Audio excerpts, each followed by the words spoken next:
Sekejap ya.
Assalamualaikum.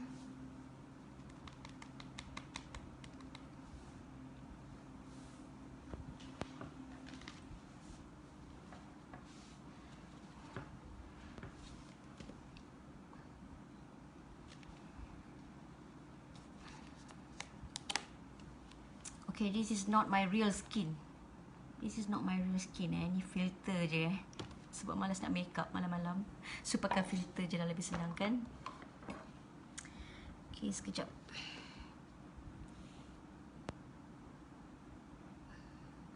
Open.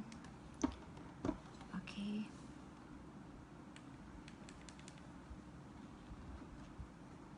Okay, mana-mana yang dah masuk tu mungkin boleh share video ni. Kalau ada kawan-kawan kita kat luar sana yang nak dengar lah kan, pasal kita sembang-sembang pasal anxiety disorder. Biasalah benda yang you all tengah alami sekarang ni kan.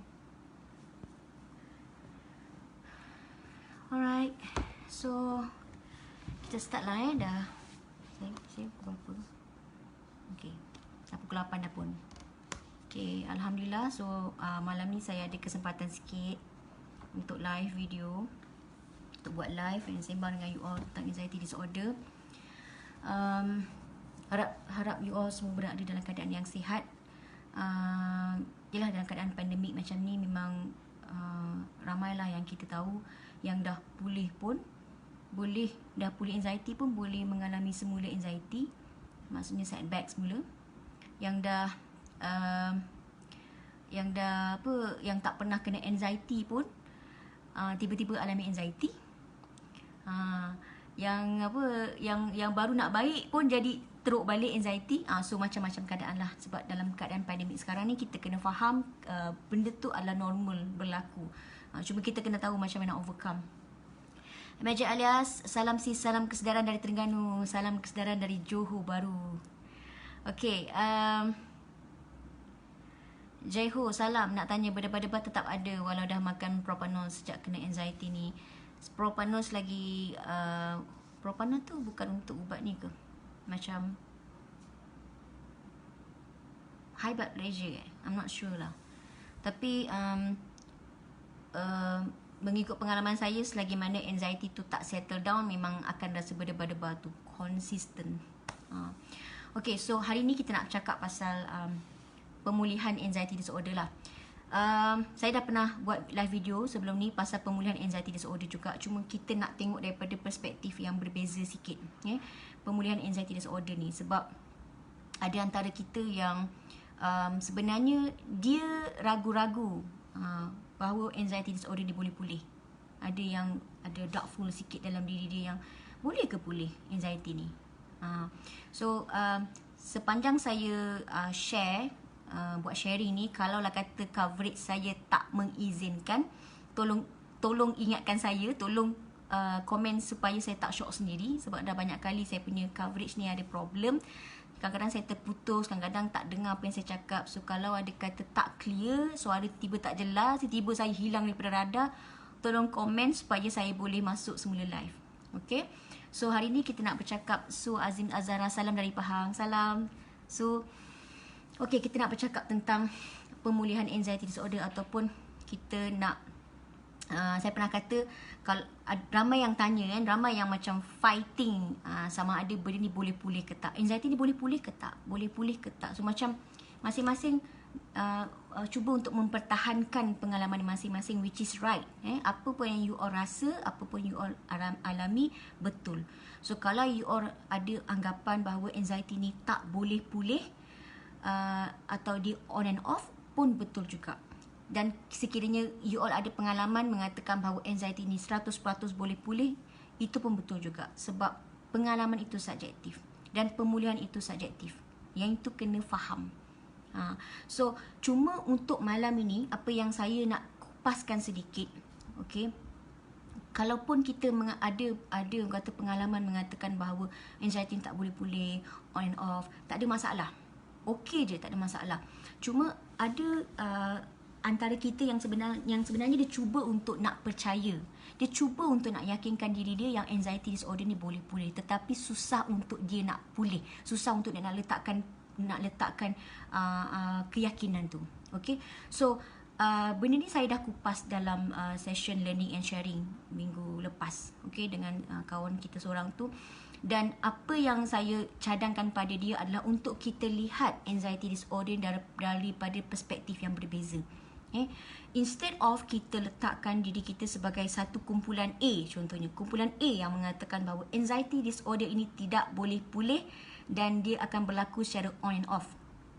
You are going to live with anxiety disorder forever, for the entire of your life. Itu kumpulan A contohnya. So ada kumpulan B pula mengatakan bahawa anxiety disorder ini boleh pulih 100%. Okay, so kita ada dua perspektif dekat sini. Tapi apa kata kali ni kita letakkan perspektif sebagai satu idea dulu. Idea saja. So ada orang mengatakan ataupun dia ada idea yang mengatakan bahawa anxiety disorder ni tak boleh pulih. Dia pun ragu-ragu, dia pun rasa kata on and off je. So kita assume sebagai idea, sebagai sebuah idea. So kumpulan A ada idea mengatakan bahawa anxiety disorder tak boleh pulih ataupun dia on and off. Okay, so idea kedua pula mengatakan bahawa anxiety disorder ini boleh pulih 100%. So kita letakkan dia, kita fahamkan dia sebagai idea dahulu. Okay, so kita pergi pada idea pertama. Kita bawa diri kita sebagai orang luar yang hanya melihat perspektif itu dari sudut pandangan luar. Bukanlah kita yang mengalami anxiety tu, tapi kita letakkan diri kita sebagai orang luar. Contoh macam saya pernah bagi contoh sebelum ni. Kalau kita tengok bola, ramai orang yang tengok bola, putus dah Putus dah putus line Kalau dah putus, tolong beritahu sebab saya nak kena masuk balik. Saya minta maaf, kadang-kadang coverage saya memang problem. Okay, kalau putus, katalah tak clear, please let me know. Alright. Okay, so katalah kita menonton bola sepak lah contohnya. Kita dekat TV ataupun kita dekat stadium.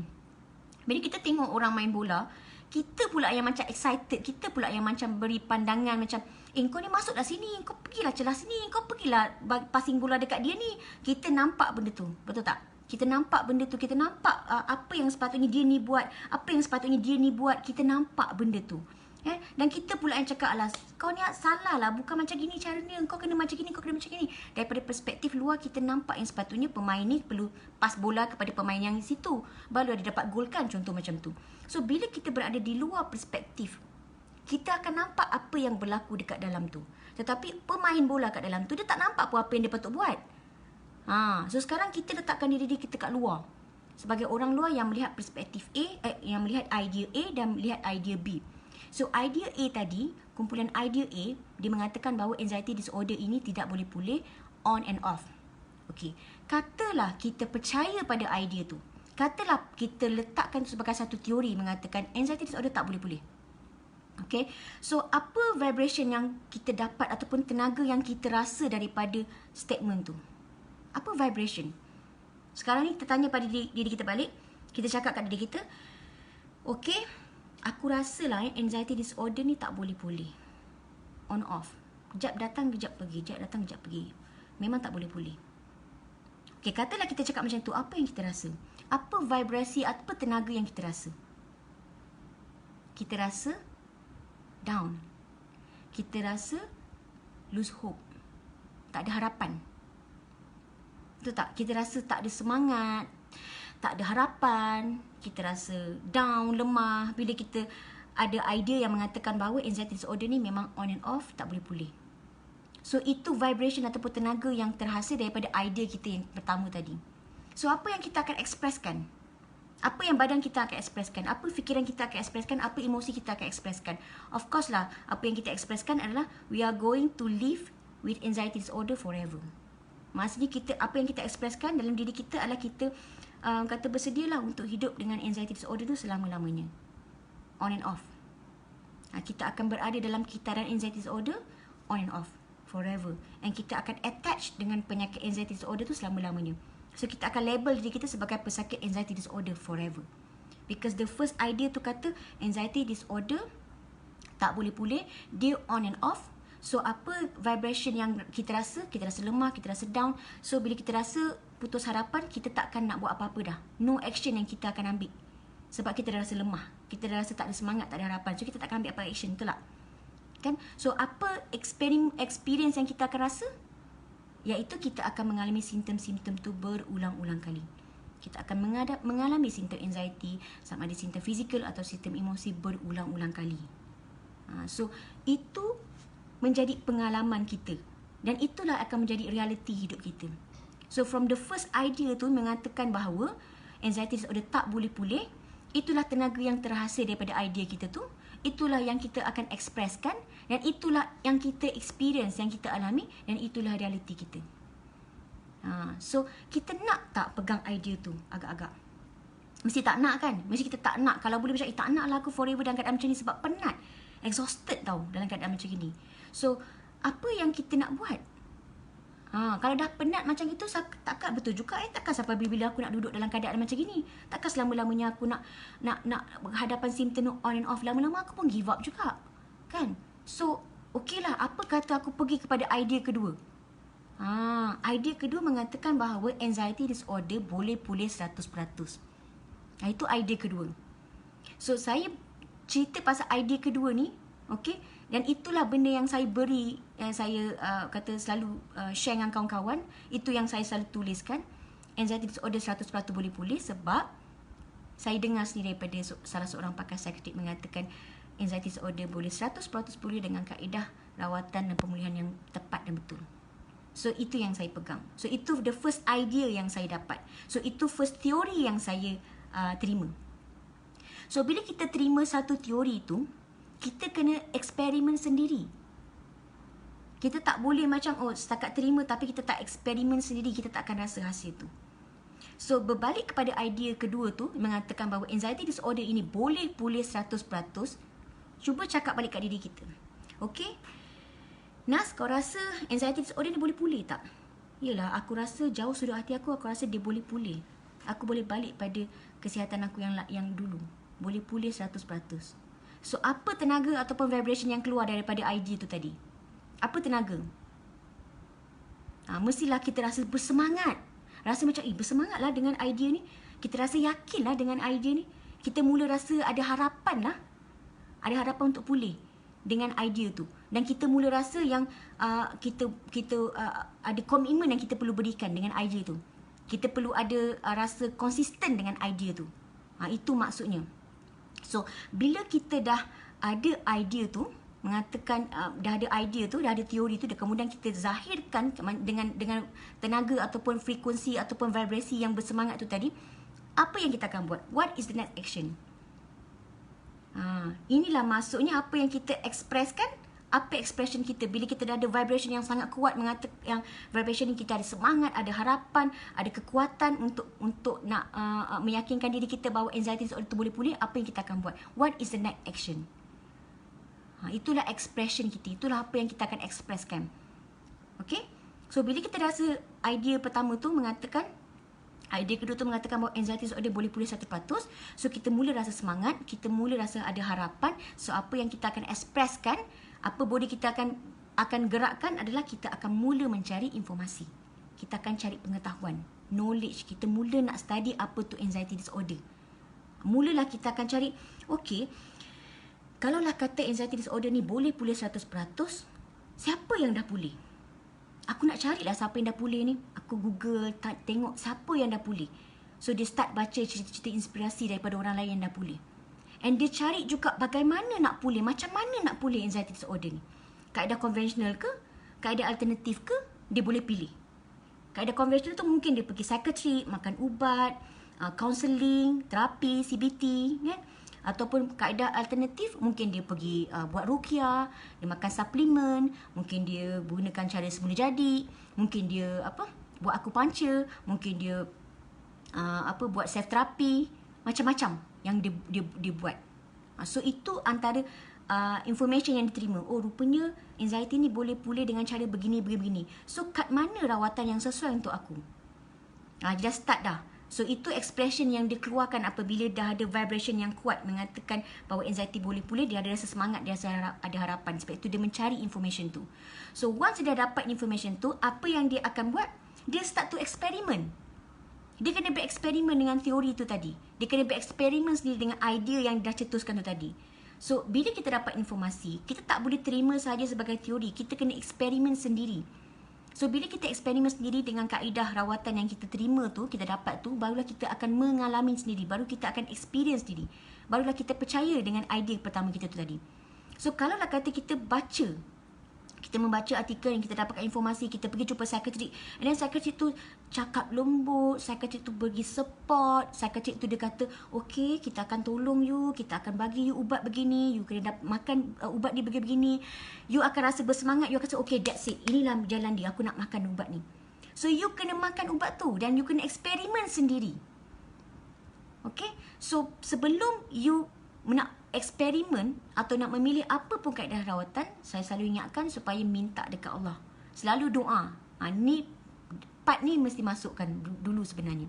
You kena pray to the God. Minta dekat Allah. Ya Allah Tuanku, aku yakin anxiety disorder boleh pulih 100% sebab engkau pun ada mengatakan bahawa setiap penyakit ada penawarnya. Jadi anxiety disorder pasti ada penawarnya.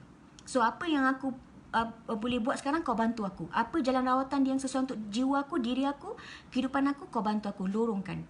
So dekat situlah masa kita dapat information tu, Allah akan datangkan dengan information yang sesuai dengan diri kita dan kehidupan kita. So kita pilih lah. Bila kita pilih, kita kena eksperimen sendiri. So bila kita kena eksperimen sendiri, kita yang tahu sama ada jalan tu betul atau tak betul untuk kita. Kita sendiri yang tahu jalan tu sesuai ke tak sesuai dengan jalan kita. Sebab itu kadang-kadang yang membuatkan kita makin serabut dalam circle adalah apabila kita tengah eksperimen satu teori ni. Tetapi bila kita dengar orang lain punya teori, kita dah macam, nak pergilah teori dia tu. Kita tak habis lagi yakin dan tetap dengan kita punya pendirian untuk rawatan pertama tadi, tapi kita dah mula nak mencari rawatan yang lain. So, benda tu sebenarnya akan lebih buatkan kita lebih confused.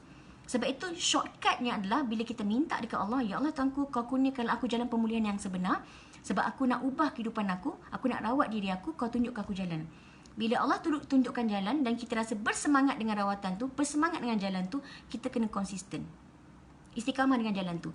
Sekiranya dalam pada proses pemulihan itu ada masa kita up and down, minta balik ke Allah, Ya Allah Tuanku, kau berikan aku kekuatan untuk menjalani perjalanan ini. Itu. So, bila you dah eksperimen sendiri, you akan dapat rasa perkembangan, you akan rasa progress. Kadang sebenarnya pemulihan ini you tak sedar. Sebenarnya you tak sedar bila masa you akan sendiri dah lama tu baru you akan perasan, macam aku macam dah tak rasa lah simptom tu lagi, macam tiba-tiba hilang. Yang itu sebenarnya. Sebab apa? Kenapa you tak sedar yang you dah pulih? Sebab you fokus dengan you punya kehidupan. You dah fokus dengan kehidupan you dah fokus untuk nak transform diri you, nak change you punya lifestyle. You dah lupa yang you ada sakit dan dia punya simptom semuanya hilang tanpa you sedar. Kebanyakannya macam tu, dia tak sedar pun simptom tu hilang. So this process, dia bukanlah mengambil masa dalam masa 1 hari untuk you dapat pemulihan tu. Dia tak akan ambil masa 1 hari. Dia tak akan ambil masa seminggu untuk you pulih. Dan dia tak akan ambil masa sebulan untuk you pulih. Mungkin dia akan lebih daripada 6 bulan. Sebab pemulihan ni melibatkan journey atau kembara. Sebab itu kita sebut kembara pemulihan. You takkan, bukannya jenis penyakit yang you makan ubat, you terus baik satu malam. No. Bukan. Demam pun perlukan makan ubat 2-3 kali baru you baik, betul tak? So, anxiety disorder perlukan satu kembara pemulihan yang panjang. Sebab sebelum berlakunya anxiety disorder tu, dia tidak berlaku tiba-tiba sebenarnya. Dia berlaku disebabkan accumulative. Terkumpul. You punya stress berkumpul, trauma you berkumpul, banyak benda you tak resolve. So, sebab itu eventually you jadi anxiety. And anxiety ni banyak lebih kepada fikir tentang masa depan. So, inilah yang kita nak fahamkan bahawa kita jangan terlampau macam eager untuk nak cepat pulih. Give time to your body. Beri masa kat badan kita. Sebab badan kita sebenarnya kita tak perasan dah lama sebenarnya dia menanggung penderitaan. Tapi kita tak perasan sebab kita never, kita tak pernah sedar pada kesihatan tubuh badan yang kita alami masa tu. Okay? Kita teruskan je hidup. Tapi kita tak perasan pun body kita tengah bagi signal ke, tengah perlukan rehat ke, tengah perlukan masa untuk diri sendiri ke, kita tak perasan. Sebab kita banyak sangat involve diri kita dengan kehidupan luar, kita tak perasan untuk go within and then listen to our body, listen to our soul, kita tak pernah pergi. So this is the time. Cuma kita kena tahu dalam proses pemulihan itu akan ada banyak benda yang you akan belajar. Banyak benda. And it maybe took years pun untuk you nak faham benda ni semua. Akan ambil masa bertahun-tahun, but it's okay. Sebab anxiety disorder, maksudnya rawatan atau pemulihan yang you jalani, yang you eksperimen sendiri, dia bukan saja merawat you punya anxiety disorder, tetapi dia akan merawat seluruh kehidupan you. Itu dia punya magic dia. So, apa yang you akan belajar dalam pemulihan atau kembara pemulihan ni, first, you akan belajar tentang diri you sendiri. You akan start kenal. Bila you go deeper dalam kembara pemulihan tu betul-betul, you jalani rawatan pemulihan tu, you akan mula kenal siapa diri you. You akan mula kenal siapa aku sebenarnya. Apa tujuan aku kat sini sebenarnya. Sebab kita dah sakit kan. Bila kita dah sakit, baru kita rasa macam nak menghargai kehidupan. So, baru kita start tanya, habis sebenarnya apa tujuan aku kat sini? Takkanlah aku mati awal, takkanlah aku mati cepat. Macam tu. You akan start bertanya. Itu dah masuk spiritual punya question lah. So you akan start kenal, you akan cuba kenal diri you siapa. So kat situlah macam from my experience, apa yang saya faham, saya mula mengkaji dan saya faham, oh okay. So rupanya aku ni adalah energy, tenaga. Aku adalah tenaga, roh. Sebab apa? Manusia ni atau tubuh badan manusia ni kita kenali sebagai organisma manusia. So apa yang membentuk organisma manusia tu adalah pembentukan daripada sistem yang dinamakan sistem organ manusia. So apa yang menjadikan sistem organ itu terbentuk? Daripada organ-organ yang wujud dalam badan kita. Otak, paru-paru, jantung, perut, kita punya perkumuhan, kita punya reproduction organ. So itu adalah kita punya organ. So itulah yang membentuk sistem organ. So sistem organ termasuk sistem pernafasan, sistem imunisasi, sistem kelenjar, sistem reproduksi, sudah ulang okey, apalah, sistem saraf dan macam-macam sistem lagi. So yang membentuk sistem tu, wujudnya sistem tu, sistem organ tu adalah disebabkan oleh wujudnya organ-organ. So apa yang mewujudkan organ-organ tu, yang membentuk organ tu?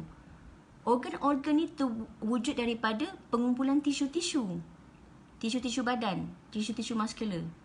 Jadilah organ. Tapi apa yang membentuk tisu itu tadi? Daripada molekul-molekul, sel-sel. Okey, sel-sel badan kita. So, apa pula yang membentuk sel-sel badan kita? Adalah molekul-molekul. So, apa yang membentuk molekul tu? Adalah atom. So, apa yang membentuk atom tu? Yang membentuk atom adalah ikatan tenaga terhadap 3 zarah. Iaitu, tenaga atom tu berpecah kepada subpartikel atom yang disebut sebagai elektron atau charge negatif, proton, charge positif, neutron, charge neutral. So, bila kita go deeper, rupanya kejadian aku ni tenaga. Ada tenaga, energy yang kita sebut. Bahasa mudahnya lah energy. Bahasa mudahnya tenaga.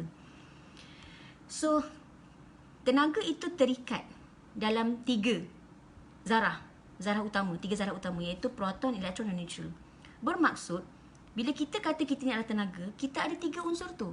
Kita ada sikap positif, kita ada sifat negatif, dan kita juga ada sifat neutral, fitrah.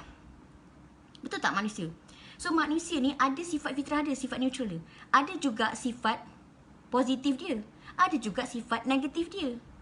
Cuma masalah kita adalah manusia ni, apabila kita sebut spiritual life ataupun hidup dalam kerohanian, okay, kita fokus kepada yang positif saja. Kita avoid benda yang negatif. Kita tak suka benda negatif tu.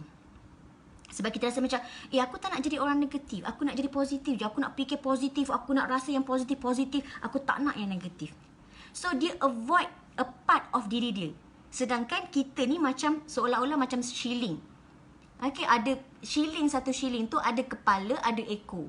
Kalau you nak satu shilling, you tak boleh accept satu side saja. You kena accept dua-dua side. You kena accept kepala, you kena accept ekor. Shilling contohnya. So, macam tu juga kita. Okay, untuk kenal diri kita, kita kena accept positif and negatif dalam diri kita. Alright? So, kita bukan saja perlu terima yang positif. Kita perlu terima negatif. Kenapa kita perlu terima yang negatif dalam diri kita? Sebab yang negatif itulah untuk nak jadi alat supaya kita kenal apa positif side dalam diri kita. Kalau tak ada benda yang negatif, kita tak akan kenal apa yang positif.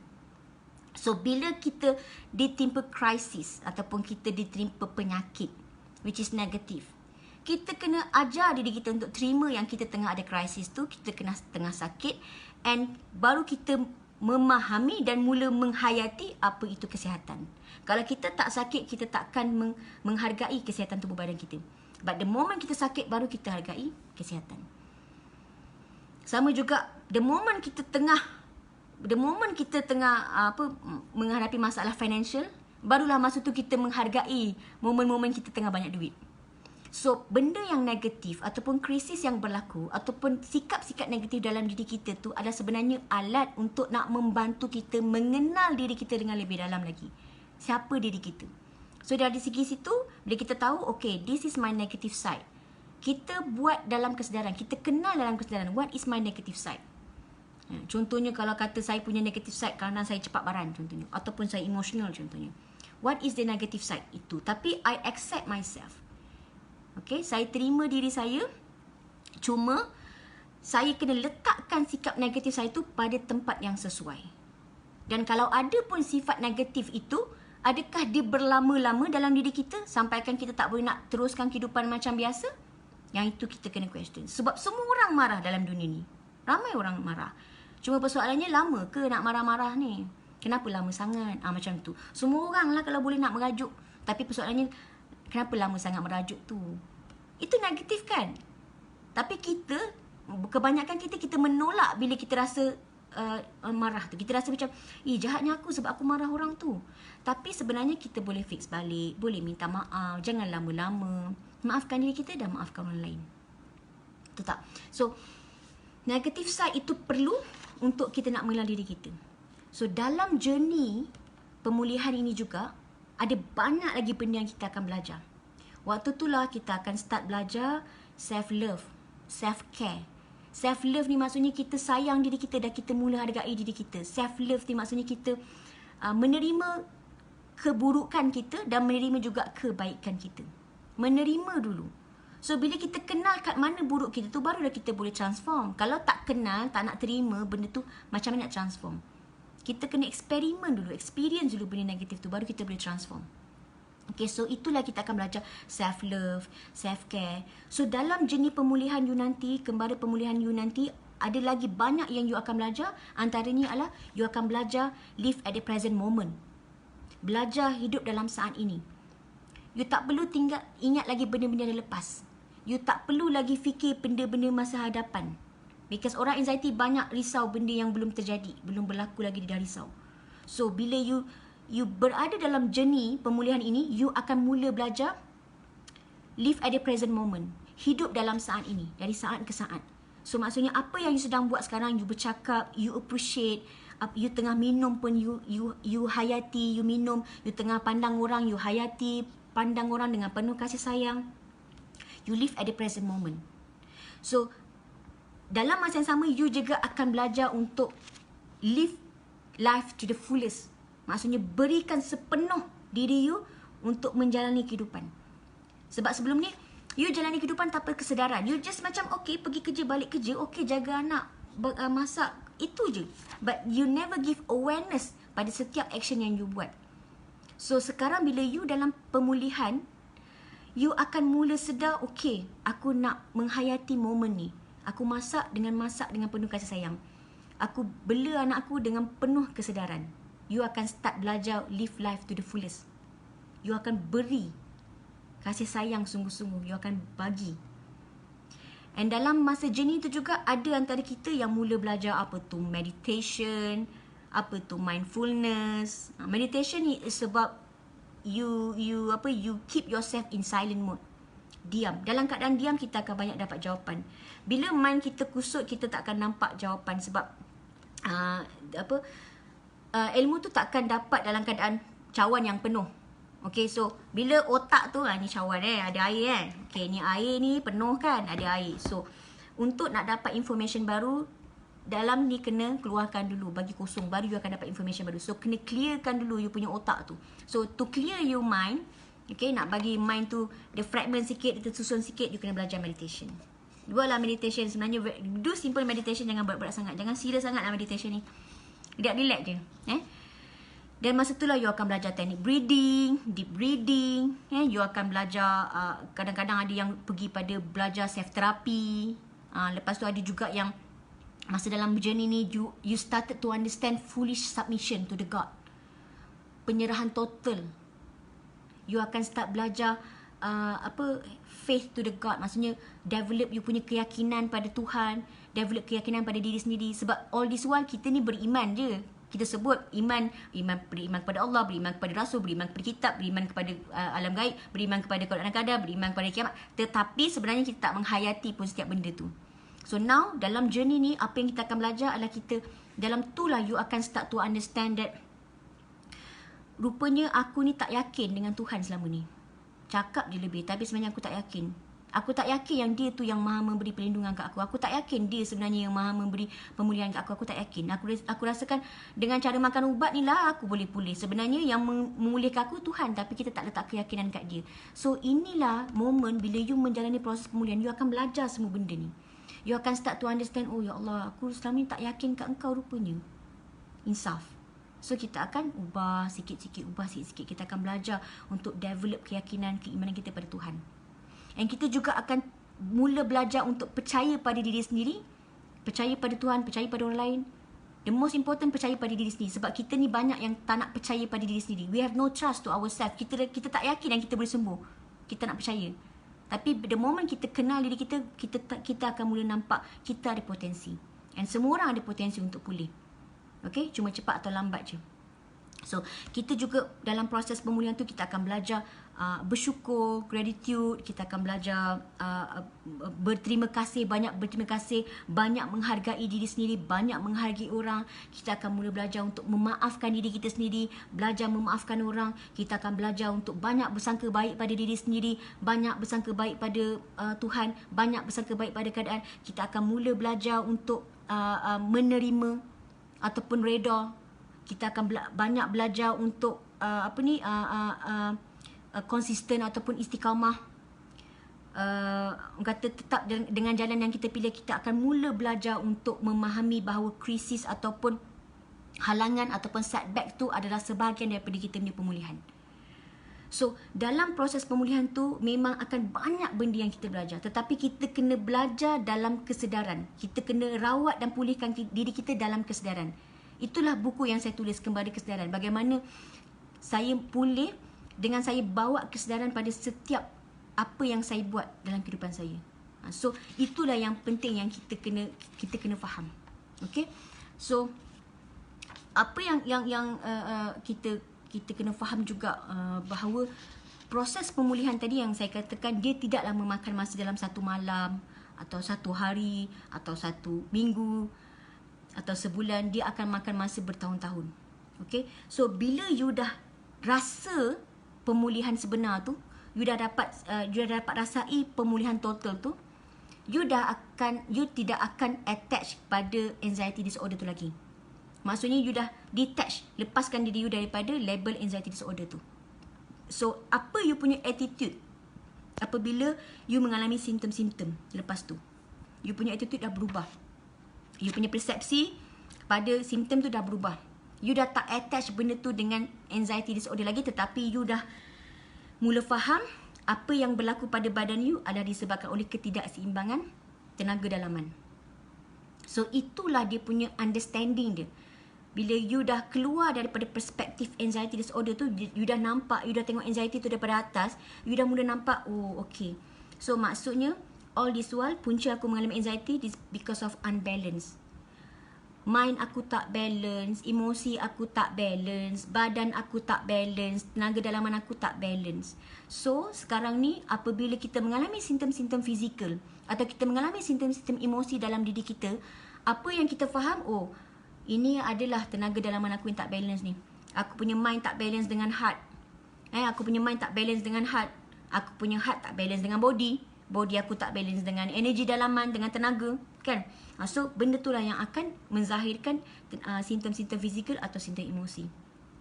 So simptom-simptom tu nampak negatif, tetapi sebenarnya dia adalah language ataupun bahasa tubuh badan kita untuk nak beritahu there's something wrong yang kita perlu adjust balik. Okay, so bila ada perut tak sedap ke apa, jagalah makan. Mungkin kadang-kadang kita ni tak sedar, bila dah kita sihat tu balik, kita dah lupa nak jaga makan. Bila kita dah sihat, balik kita lupa nak pergi dedahkan diri kita pada matahari, lupa nak buat aktiviti, lupa nak berpeluh sebab dah dapat balik kesihatan badan. Tapi bila kita datang balik rasa macam, kenapa jadi balik sesak nafas, kenapa jadi balik benda-benda macam ni, oh ada benda yang tak balance. Ada benda yang tak balance. So kita balancekan balik. Sebab dalam kehidupan kita kena capai keseimbangan dalam empat dimensi ni. Yang pertama kita kena capai keseimbangan kita punya fisiologi tubuh badan kita, minda kita fikiran, emosi kita perasaan, yang kita punya tenaga dalaman. Empat elemen, empat dimensi ni kena seimbang atau seiring, kena align, selari. Okey, kalau tak dia akan kacau kita punya fungsi organ dan dia akan reflect melalui simptom-simptom. Sebab itulah kita selalu rasa, kenapa aku rasa sesak nafas selalu, kenapa rasa macam tak selesa. Cek balik makan kita macam mana, kan? Atau rasa sesak nafas, cek balik aku ni dari segi emosi, dari segi perspektif alternatifnya, ada tak yang macam selalu rasa sedih sangat, kerap sangat rasa sedih, kan? Kerap sangat kita macam pendam perasaan, marah ke orang tapi disimpan-simpan, sedih tapi tidak di luar, benda macam tu. Kita tengok balik, cek balik. Sebab ada certain penyakit yang dia berpunca daripada emosi. Daripada emosi yang tidak stabil, dia akan reflect kepada tubuh badan. So itulah yang kita kena faham. Kita akan dah mula faham lepas kita rasa tak balance je badan tu, kita dah tak attach lagi dengan anxiety disorder. Kita dah kata, okay, ni ada benda ni dalam badan aku yang tak balance ni. So kat mana yang tak balance? Kita akan rebalance semula. Okay, so this is what we call as total recovery, pemulihan total.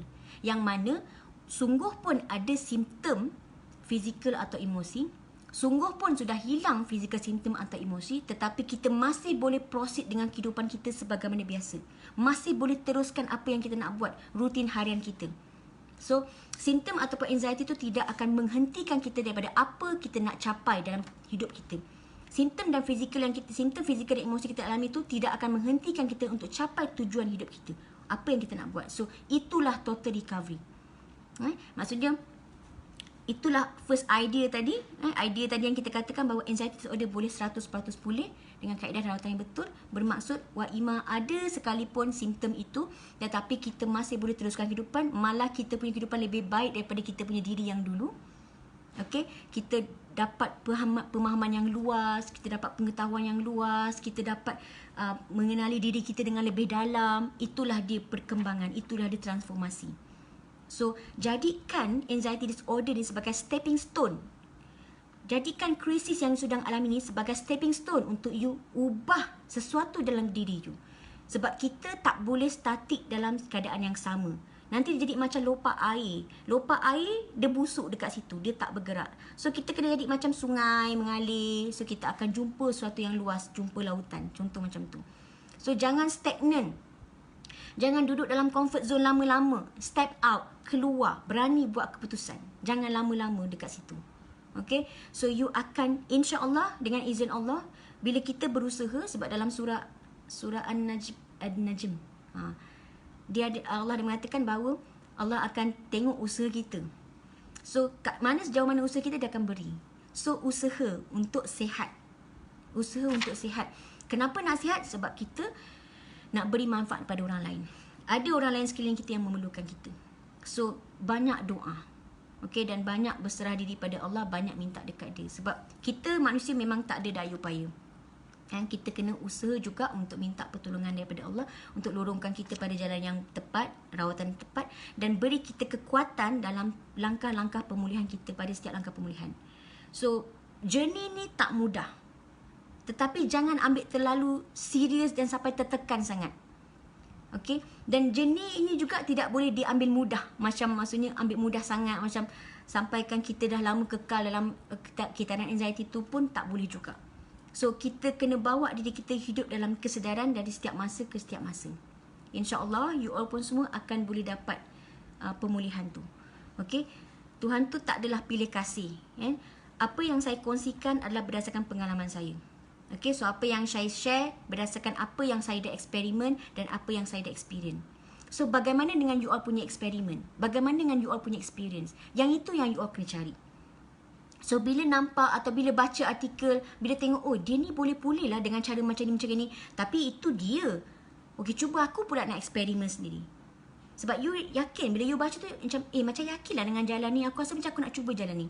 Aku rasa aku bersemangat bila aku baca jalan pemulihan begini. So you nak tahu, you kena eksperimen sendiri. Sebab itu jalan dia. Bagaimana dengan jalan you sendiri? So setiap daripada kita ada jalan pemulihan yang very subjektif. Kenapa? Sebab kita ada background yang berbeza. You all punya background tak sama. You all punya cara didikan mak bapak tak sama. Trauma masa zaman kecil tak sama. You punya pekerjaan tak sama. Lifestyle, cara you makan tak sama. You punya cara berfikir tak sama. You punya emosi, expression yang you keluarkan tak sama. Tak sama.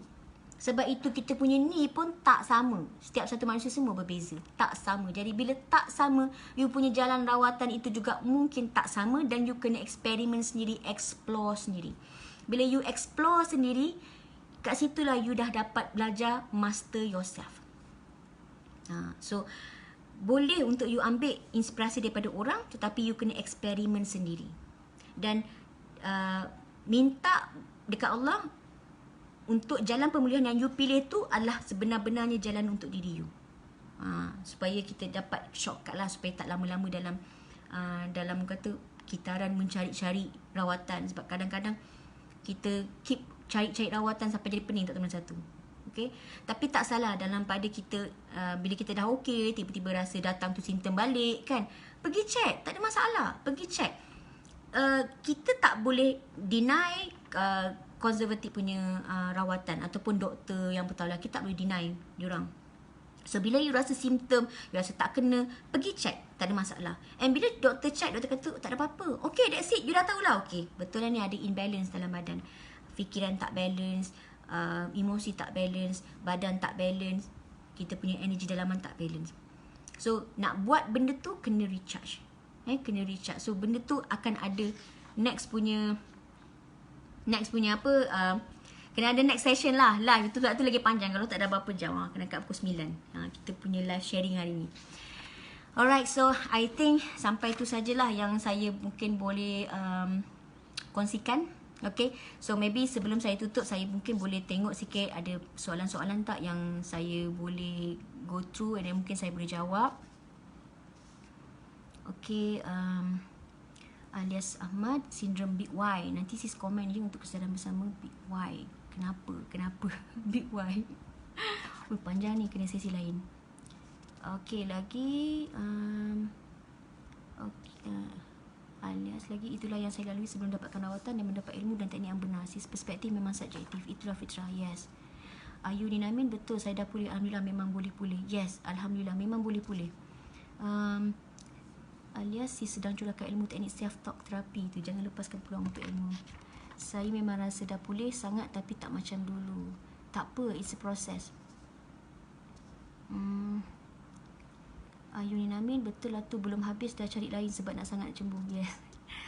Sebab apa tau, dia macam ni, pemulihan ni bila you dah yakin, keyakinan tu sebenarnya Allah yang apa, yang macam orang kata ilhamkan. Bila you baca tu benda, agaknya ni lah aku punya ni kan. So bila you rasa bersemangat tu, ilham tu Allah yang izinkan. So bila you dapat benda tu, bila you yakin tu jalan you kena istiqamah dengan jalan yang you pilih tu. So buat istikharah, minta ke Allah, ya Allah aku minta petunjuk, adakah ni jalan yang betul. Kalau ni jalan yang betul kat aku, kau memudahkan. Okay, minta kat dia. Saya ada satu story, saya share lah sikit. Bila kita minta kat Allah ni kan, Allah dengar. Okay, so it happens that I'm supposed to go to bengkel ataupun bengkel ataupun meeting next week. So actually minggu ni Khamis ni saya akan naik KL sebab saya ada kelas. Saya akan naik KL. So saya akan naik KL, lepas tu saya balik sini. So bila saya balik sini semula, and a few days later saya kena balik semula ke KL sebab ada meeting. So saya dah macam jadi serabut, alamak. Jadi macam penat tau kita nak drive. Dah lah aku baru lepas turun daripada KL, lepas tu berapa hari tu nak kena naik balik, nak kena travel balik, tak kena ambil cuti kan. So macam penat tau. Jadi macam kita pun kena fikir macam manalah anak aku nak letak ni, nak hantar dia sekolah apa semua. Banyak macam-macam kita fikir. Sebab masa tu pula minggu tu saya kena hantar mak saya pergi check up. Macam mana nak uruskan check up mak aku? Banyak benda tau. Tapi saya kena pergi. Saya dah diarahkan untuk pergi meeting tu. And meeting tu back to back, Rabu, Khamis, Jumaat orang Johor cuti, tapi saya kena pergi KL, kena meeting. So macam ya Allah, kena Jumaat. Tapi dalam hati tu, ya Allah, kalau kita apa aku susun pergerakan semua. Tapi memang hati tu tak nak pergi. Tapi saya minta ke Allah, ya Allah Tuanku, Kau Maha mengetahui, Kau pemudahkanlah urusan aku. Kan. Kalau kata yang terbaik untuk aku pergi, pergilah. Kalau kata tak terbaik untuk aku tak pergi, Kau Maha mengetahui, Kau pemudahkan urusan aku. As simple as that. Alhamdulillah, Allah dengar. Last tadi bos bagi tahu, Nas, you tak payah pergi sebab meeting tu postpone tarikh lain. Alhamdulillah. You see, so the miracle of kita praying tu and kita fully submit pada Allah tu, maknanya kita dah minta tu, kita tawakal je lah. Kalau kata Allah kata jalan tu yang terbaik, jalan je lah, pergi je lah naik KL. Kalau tak lah. So I totally happy lah bila dapat tu. Tak payah pergi, senangnya sebab penat kadang-kadang kita nak travel ni kan. Sekarang ni dah macam nak penat. Alright, so itulah yang pentingnya, kita minta petunjuk, dia akan bagi. Okay, lagi itulah kesilapan yang ramai hadapi. Saya sharing dengan yang jumpa saya pun, itulah antara yang saya sebarkan. Lalui proses dan jangan bandingkan perawat dan rawatan, sekalinya kena istiqamah. Yes. Kadang-kadang you akan jumpa ramai orang yang dah sembuh. You akan jumpa orang A, orang B, orang C, orang D, termasuk orang N, Nas kan. You akan jumpa saya, Nas. You akan jumpa ramai orang. Okay. Tapi akan ada seorang tu yang you akan lekat, yang okay, yang ni macam sesuai. Ikut je lah. Minta kat dia guide. Minta kat dia bila dah you rasa macam yakin, minta kat Allah, ya Tuanku, Kau tunjuk aku jalan yang benar. So bila you sentiasa attract dengan orang yang sama, contoh orang A tu tadi, you minta dia guide. So maksudnya dalam you eksperimen tu, you bereksperimen dengan teori yang dia beri tu tadi, you minta sedikit panduan dia. Okay, dia akan guide sikit-sikit. Tapi janganlah kita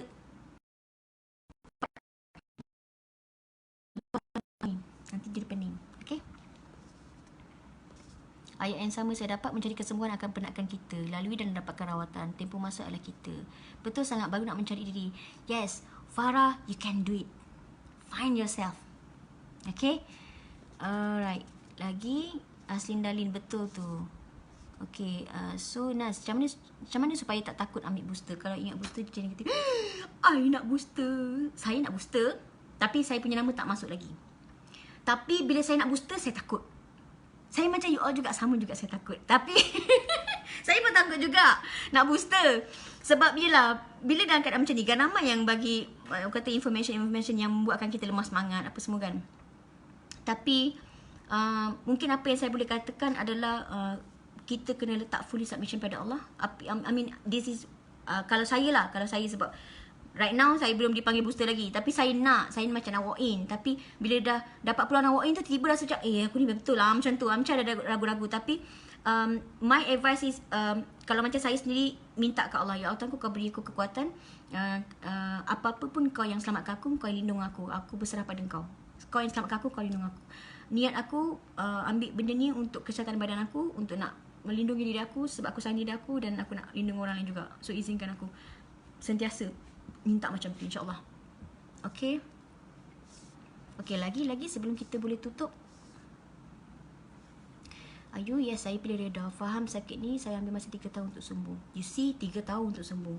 So, saya terinspirasi daripada kisah Paul David yang dah 10 tahun mengalami anxiety, kemudian dia boleh sembuh. You see, saya punya jalan pemulihan very simple. Masa tu saya dah macam, I got this idea, I got this theory yang bila saya tanya diri saya, aku yakin aku boleh sembuh. Tapi apa jalan dia? Kan? Masa tu apa yang saya fikir, aku yakin aku boleh sembuh. Dan penyakit ni aku kena jumpa pakar jiwa contohnya. So disebabkan penyakit ini melibatkan jiwa aku, kenapa aku nak suruh orang lain yang betulkan jiwa aku? Macam tu masa saya punya stigma dulu. Kenapa aku nak pergi jumpa psikiatri, suruh psikiatri yang betulkan jiwa aku? Ini jiwa aku, patutnya aku lah yang bertanggungjawab. Itulah saya punya stigma saya. Lepas tu kononnya saya pun nak handle lah sendiri. Okey lah, aku nak handle sendiri. Tapi terjunam jugalah kan. Terjunam juga. So bila terjunam juga, dah tak boleh tahan, pergi balik jumpa doktor, ambil ubat. So ambil ubat sebiji, dah tak boleh tahan, aku kata dah, semua tak boleh. Ubat tak boleh, apa tak boleh, aku nak apa ni? So masa tu lah saya minta kat Allah, ya Allah aku dah macam lose hope. But aku percaya, aku yakin benda ni boleh sembuh, tapi aku tak tahu apa cara. Tunjukkan aku jalan. So masa tu jalan yang Allah tunjukkan tu, jumpa satu blog Dr. Zubaidi, jumpa ada satu komen hamba Allah ni. Lepas tu saya email hamba Allah tu. Lepas tu dia bagi saya buku Paul David. Lepas tu saya baca. Lepas tu saya yakin. Lepas tu saya praktis. Dah. Lepas tu saya amalkan dan saya experience sendiri. So InsyaAllah benda ni pun you all akan boleh experience sendiri. Maksudnya kita akan shortcut kalau kita minta dekat dia, daripada kita cari-cari apa benda sendiri-sendiri, kita tak ada jalan. Kita akan lagi macam lama. Macam saya lah, macam lagi stres. Sebab apa? Buat ni tak kena, buat ni tak kena. Ambil ubat tak kena, semua tak kena. So last saya minta ke Allah, ya Tuhanku, kau tunjuk aku jalan. Last itu je jalan saya rupanya. Cuma saya kena istiqamah dengan jalan saya. Sebab itu saya dah pilih. Sebab itu yang mula-mula buatkan saya yakin. Sebab saya dah dapat testimoni, jadi saya cakap okey lah, saya nak praktis. Saya nak kena eksperimen sendiri. Kalau tak, saya tak percaya. And sebab apa yang buatkan saya macam mula macam terinspirasi, sebab Paul David tu dah 10 tahun dalam anxiety. So aku yang baru berapa lama ni takkanlah tak boleh sembuh kan. So itu yang buatkan saya terinspirasi. Okay. Apa lagi? Haji Abdul Ghani, sangat baik penyampaian. Terima kasih. Semuanya daripada Allah. Zuraifah, thank you sis, share ilmu. Terima kasih. Welcome. Rosli Bandel, betul si cakap. Puan tinggal di JB. Ya, Haji Abdul Ghani, ya, saya tinggal di JB. Kalau orang kat JB nak jumpa saya, silalah Roger. Sebab lebih senang kita jumpa daripada nak buat sesi learning and sharing. Sebab saya tak kisah nak jumpa. So just drop message. Kalau kat JB, drop. InsyaAllah saya akan cuba make my time to see you guys. Okay. Sebab kadang-kadang kita sebenarnya cakap lebih mudah daripada kita menulis. Sebab kadang-kadang menulis tu ada different interpretation. So bila kita bercakap tu, orang akan mula jelas dan faham. So boleh jumpa kalau nak jumpa. Okay. Yes. Adilah. Salam. Apa caranya? Caranya apa sayang? Maaf baru masuk live. Cara apa Cara untuk pulih Cara untuk pulih tu nanti kita akan buat next punya live lah kot. Sebab tu panjang. Ini saya ceritakan ni adalah video yang live video hari ni yang saya kongsikan ni adalah untuk nak ajak kawan-kawan tengok anxiety disorder tu daripada different perspektif. Maksudnya all this while you ada perspektif idea pertama yang mengatakan anxiety disorder tak boleh pulih atau on and off. Idea kedua mengatakan bahawa anxiety disorder ini boleh pulih. Okay, so kita tadi kupas kedua-dua situasi tu. Kalau you pilih idea pertama atau you pilih idea kedua, kita kupas. So nanti tengok balik. Apa cara tu saya tak pasti apa yang you tanya, tapi nanti boleh private message inbox saya, insyaAllah saya cuba jawab. Nurhani Zaharun, JB kat mana? Kat Peling. Kat Peling rumah parents dekat. Kalau nak rumah saya dekat area apa? Mana lah? Aku duduk, tak ingat. Sebab saya duduk rumah parents kan. Okay, so setakat tu je lah ya. Setakat tu je lah yang saya share untuk malam ni. Moga-moga apa yang saya sharekan untuk malam ni bermanfaat untuk semua. Yakinlah yang sebenarnya anxiety disorder boleh pulih. Sebab kita banyak kali diperdengarkan bahawa setiap penyakit ada penawar. So kita kena usaha cari. Okay, so kalau you betul-betul ada niat, ada hasrat, ada keinginan untuk pulih, okay, you kena usaha untuk dapatkan cara yang betul.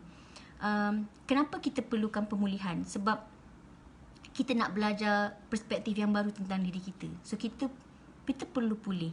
Bila kita belajar satu perspektif baru tentang diri kita, kita boleh jadi manfaat pada orang lain juga. So pulih sebab kita sayangkan diri kita. Okay, so mudah-mudahan insya-Allah. And kalau kita dah mula memahami diri kita, kita dah mula master diri kita, dah tahu macam mana alignkan emosi, fikiran, tenaga, badan, kita dah pandai untuk nak jaga diri kita, bukan bermaksud kita takkan boleh jatuh sakit, bukan. Kita boleh juga jatuh sakit sebab kita manusia, betul tak? Fragile, rapuh. Cuma mungkin sakit tu tidaklah terlalu lama atau tidaklah terlalu teruk, insya-Allah. So sentiasalah minta pegang pada Allah. Okey, sebab dia je yang beri pemulihan, dia je yang memberi keselamatan kat kita. So pegang pada dia. Again, saya bukan orang yang sempurna.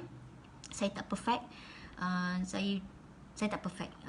Dan saya sharing ni bukan sebab saya ni saya bukanlah macam, saya masih banyak kekurangan lah. Saya cakap masih banyak kekurangan, tapi apa yang saya share adalah berkaitan dengan anxiety disorder, dan saya share pengalaman saya, and pengalaman saya yang membuatkan saya sedar bahawa sebagai manusia saya tak boleh lari daripada Tuhan. Maksudnya kita tak boleh menafikan kekuasaan dia. Macam mana pun kalau kita rasa kita bagus, kita rasa kita ada power, tetapi rupanya ada yang lebih berkuasa di luar sana. So itulah yang mengajar saya.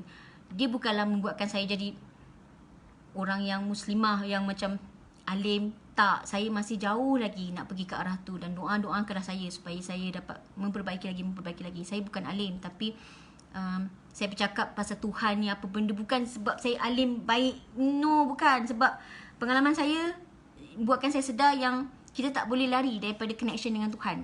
Tu je. Kita tak boleh lari daripada, kita kena ingat dia, kita kena bergantung harap dengan dia. Itu yang saya faham. So itulah yang saya sharekan kat you all.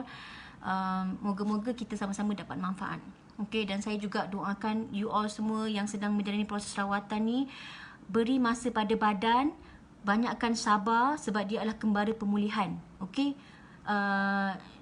jaga fikiran, jaga emosi, urus emosi yang baik, jaga tenaga dalaman, which is recharge diri you. Okay, buat apa yang you suka, expresskan apa yang you suka, jiwa you suka, and jaga you punya body, keep moving, berpeluh, bagi makan yang baik-baik. Okay, as simple as that. Alright, so insyaAllah kita akan jumpa on the next live video. Kalau ada apa-apa yang you nak share, you nak tanya, you boleh inbox. Atau kalau you nak dapatkan e-book Kembara Kesedaran, okay, email saya juga. Buku ni dah tak ada dalam fizikal, saya dah tak publish. So kalau nak dalam e-book saja, buku digital, you boleh save dekat dalam handphone, baca bila-bila masa. Atau kalau you nak follow learning and sharing session, boleh email saya juga. Okay, semuanya dalam page saya. So dan ada juga yang saya banyak share juga dekat dalam YouTube, anxiety disorder compilation. So dalam tu saya dah kumpulkan semua video-video saya yang saya bercakap tentang anxiety dah.